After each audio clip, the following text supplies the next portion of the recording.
কল্পনা করুন ১৯৫৫ সালের ৩ July new York থেকে উড়াল দিল প্যান অ্যাম ফ্লাইট 914। বিমানে ছিল ৫৭ জন যাত্রী আর ৬ জন ক্রু। সবকিছু চলছিল একদম স্বাভাবিক, কিন্তু হঠাৎ কোনো রেডিও সিগন্যাল নেই, কোনো বিপদ সংকেত নেই। বিমানটি যেন আকাশ থেকে উধাও। দিন যায়, মাস যায়, বছর পেরিয়ে যায়, সবাই ধরে নিল হয়তো গভীর সমুদ্রে ভেঙে পড়েছে। অবশেষে ঘোষণা করা হলো সব যাত্রী মৃত। কিন্তু গল্পটা কি এখানেই শেষ? না, ঠিক ৩৭ বছর পর ১৯৯২ সালে ভেনেজুয়েলার এক বিমানবন্দরের রাডারে ধরা পড়ল একটি রহস্যময় উড়ন্ত বস্তু।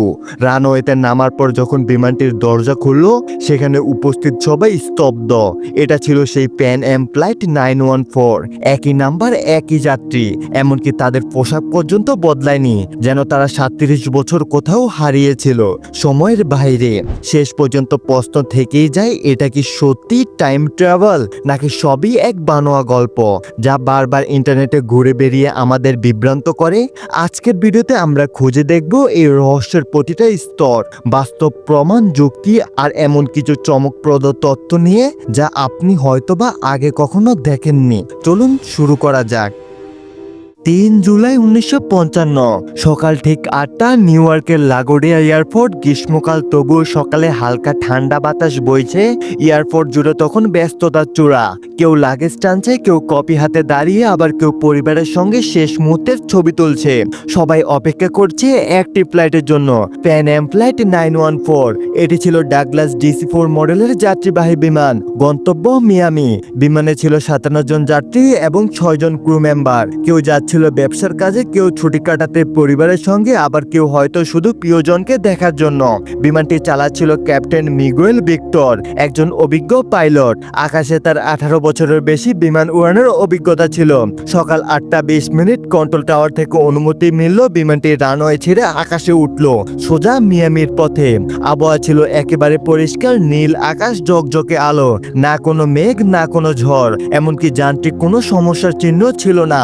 প্রথম ১ ঘন্টা ১৫ মিনিট সবকিছু ঠিকঠাক, কিন্তু উড্ডয়নের প্রায় ১ ঘন্টা ৪৫ মিনিট পর, ঠিক যখন বিমানটি ফ্লোরিডার আকাশ সীমানায় ঢুকতে যাচ্ছে, হঠাৎ রাডার স্ক্রিন থেকে বিমানটি একদম অদৃশ্য। না কোনো মেরোকল, না কোনো সতর্কবার্তা। মনে হলো যেন আকাশ থেকে তার অস্তিত্ব মুছে গেল। এয়ার ট্রাফিক কন্ট্রোলে মুহূর্তে ছড়িয়ে পড়ে আতঙ্ক। তড়িঘড়ি শুরু হয় search and rescue mission. Coast guard, নৌবাহিনী, এমনকি স্থানীয় জেলেদের অন্তর্ভুক্ত করা হয়। আটলান্টিক মহাসাগরের বিশাল এলাকা জুড়ে খোঁজা হয় বিমানের চিহ্ন। দিন যায়, রাত যায়, কিন্তু পাওয়া যায় না কিছুই। না ধ্বংসাবশেষের কোনো চিহ্ন, না জ্বালানির দাগ, না কোনো যাত্রীর দেহ। সবকিছু যেন বাতাসে মিলিয়ে গিয়েছে। কয়েকদিন পর নিউ ইয়র্ক টাইমসে ছাপে শিরোনাম, pan am flight 914 a modern mysteries over American sky.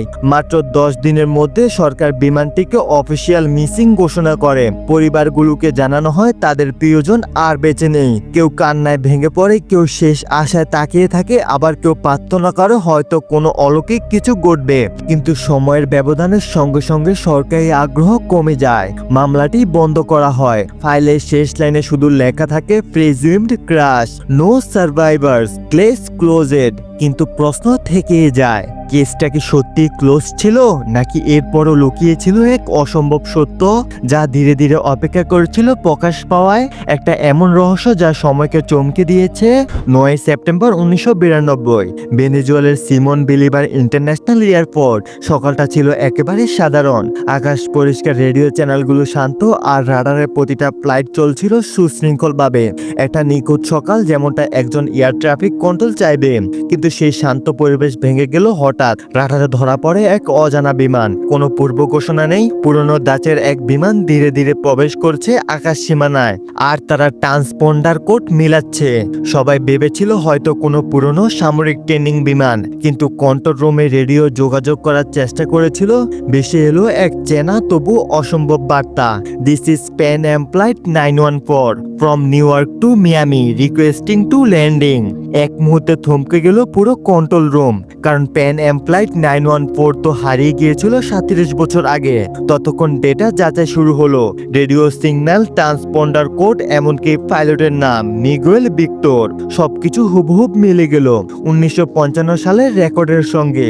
কেউ বিশ্বাস করতে পারছিল না, মনে হচ্ছিল যেন সময়কে ফাঁক করে বেরিয়ে এসেছে হারিয়ে যাওয়া এক অধ্যায়। বিমানবন্দরে ঘোষণা করা হলো সতর্কতা, সিকিউরিটি, মেডিকেল ইউনিট, ইমিগ্রেশন সবাই প্রস্তুত। রানওয়ের পথ আটে অবতরণের অনুমতি দেওয়া হলো সেই রহস্যময় বিমানের জন্য। চারদিকে উত্তেজনা, কৌতূহল আর অদৃশ্য আতঙ্ক।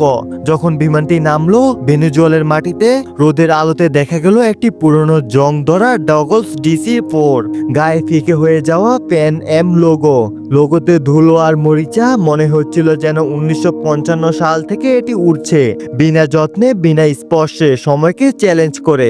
জানালা দিয়ে সবাই তাকাচ্ছিল যাত্রীরা, তাদের মুখে ভয় ও বিভ্রান্তির ছাপ। দরজা খুলতেই যাত্রীরা নামতে শুরু করলেন। পুরনো দাসের পোশাক, চামড়ার সুটকেস আর হাতে হাতে লেখা কাগজের টিকিট। কোনো বারকোড নেই, আধুনিক প্রযুক্তির চিহ্ন নেই, সবকিছু যেন থেমে আছে।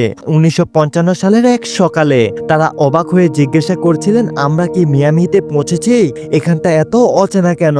ঘটনাটা মুহূর্তে ছড়িয়ে পড়লো, মিডিয়া হেডলাইন করলো, time travels plane landing after 37 years. কিন্তু ঠিক তখনই ঘটে গেল সবচেয়ে চমকপ্রদ ঘটনা।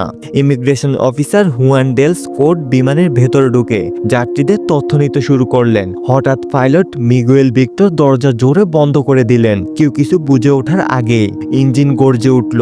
কন্ট্রোল টাওয়ার থেকে চিৎকার করছে, flight 914 stop, do not take off. কিন্তু কোনো উত্তর নেই। বিমানটি ছুটে গেল রানওয়ের দিকে, আর সবার চোখের সামনে আকাশে উড়ে অদৃশ্য হয়ে গেল।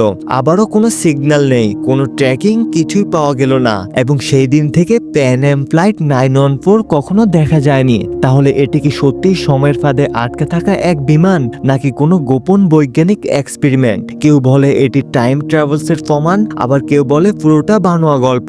কিন্তু যদি সবাই মিথ্যে বলে, তবে কেন কোড মিলল 1955 সালের রেকর্ডের সঙ্গে? কেন পোশাক, টিকিট, এমনকি বাসা ছিল সেই পুরনো সময়ের মতো?